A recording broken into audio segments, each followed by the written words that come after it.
Salam sejahtera untuk kita semua. Kita bertemu kembali dalam renungan secara konsistori HKBP edisi tengah minggu. Sebelum kita mendengar renungan malam ini, marilah kita bernyanyi dari buku ND nomor 74 ayat 2 dan ayat 4. Saya marlas miroha kita.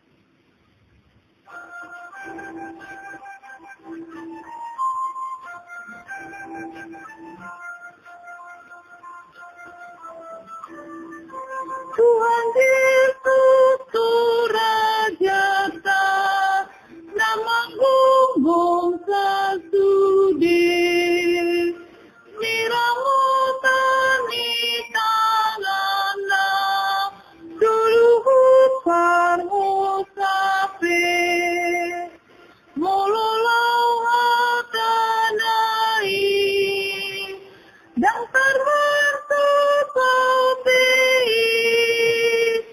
Saina tulus noni jogna di salukut manusia nungarona mangapuli rohani padegui saat nunuai nauli sunau Tuhan Yesus Rajai, Naurusia surgui, Saya puji maibana, Jala taului hatana. Mas renungan untuk kita di malam ini sesuai dengan almanak HKBP edisi Rabu tanggal 7 Januari tahun 2026, yaitu Matius 2 ayat 16 sampai 18, tetapi yang menjadi renungan kita adalah di ayat 16. Demikian bunyinya. Ketika Herodes tahu bahwa ia telah diperdayakan oleh orang-orang Majus itu, ia sangat marah. Lalu ia menyuruh membunuh semua anak di Bethlehem dan sekitarnya, yaitu anak-anak yang berumur 2 tahun ke bawah, sesuai dengan waktu yang dapat diketahuinya dari orang-orang Majus itu. Saudara-saudari yang dikasihi oleh Tuhan Yesus Kristus, kita sering mendengar penderita paranoid, yaitu penderita gangguan pikiran berupa kecemasan atau ketakutan yang berlebihan, tidak mampu bertindak secara rasional sebab pikiran mereka lebih dikuasai oleh delusi atau keyakinan yang salah, yang tidak sesuai dengan kenyataan. Ciri-cirinya bersikap tidak realistik, egois, tidak dapat dikoreksi. Dalam peristiwa kelahiran Yesus, penderita paranoid diidap oleh Herodes yang ketakutan saat orang Majus datang bertanya kepada Herodes tentang bintang cemerlang yang dilihatnya dan keinginan untuk menyembah. Di Matius 2 ayat 2-3 dikatakan, dan bertanya-tanya, di manakah dia raja orang Yahudi yang baru dilahirkan itu? Kami telah melihat bintangnya di timur dan kami datang untuk menyembah dia. Ketika Raja Herodes mendengar hal itu, terkejutlah ia beserta seluruh Yerusalem. Ketakutan Herodes tersebut mendorongnya untuk melakukan pembantaian massal kepada bayi-bayi yang berumur di bawah 2 tahun di Bethlehem. Ia menjadi peneror yang kejam dan keji yang menyebarkan kematian bagi anak-anak umur 2 tahun ke bawah. Ketakutan dan kekejiannya karena ia menganggap kekuasaan adalah segala-galanya. Jadi ketika orang Majus mengatakan bahwa telah hadir raja orang Yahudi, dia merasa terdesak dan meminta kepada orang Majus supaya mereka menemukan tempatnya dan memberitahukan kepada Raja Herodes di mana tempat raja yang lahir itu supaya ia menyembahnya. Ternyata orang-orang Majus di dalam mimpinya diingatkan supaya mereka tidak melewati jalan mereka datang, melainkan mereka mengambil jalan lain supaya tidak bertemu dengan Raja Herodes. Ketika orang Majus tidak menjumpai atau memberitahukan berita tentang tempat Yesus lahir, ia menjadi marah Itu sebabnya ia menyuruh supaya anak-anak umur 2 tahun ke bawah dibunuh. Ini adalah ketakutan terhadap kekuasaan yang dia miliki. Dia merasa bahwa raja yang lahir itu akan menggantikan posisinya.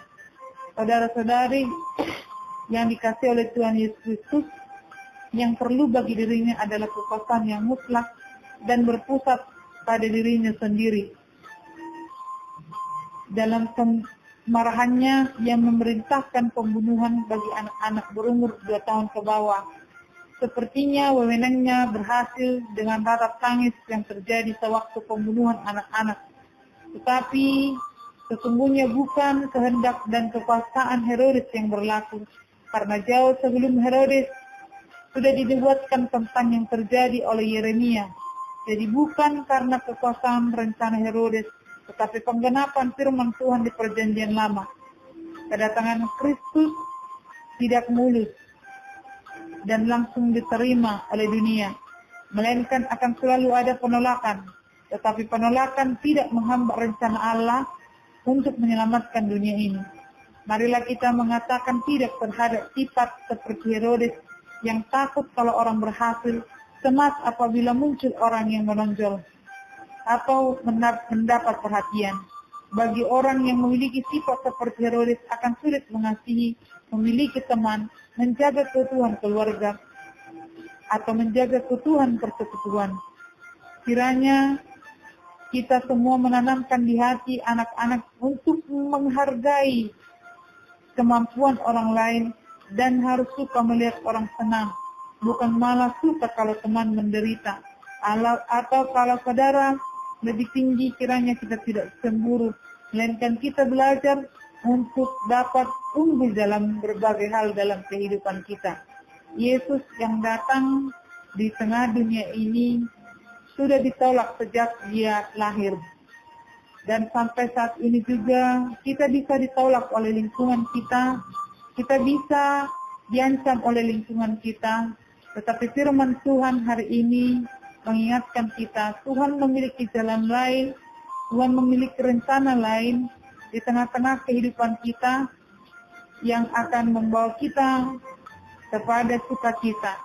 Kiranya kita mau dituntun oleh Roh Tuhan dalam kehidupan kita, sama seperti orang-orang Majus yang mau dituntut untuk mengambil jalan lain. Saudara-saudara yang terkasih, kiranya kita dikuatkan senantiasa di dalam Tuhan. Selamat istirahat di malam ini, kiranya Tuhan memberkati kita semua. Amin.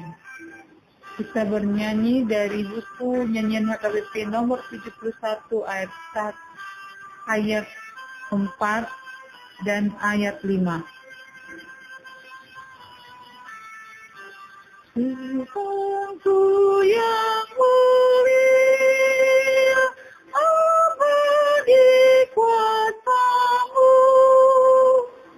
kasih-Mu selalu nyata dan kebenaran-Mu.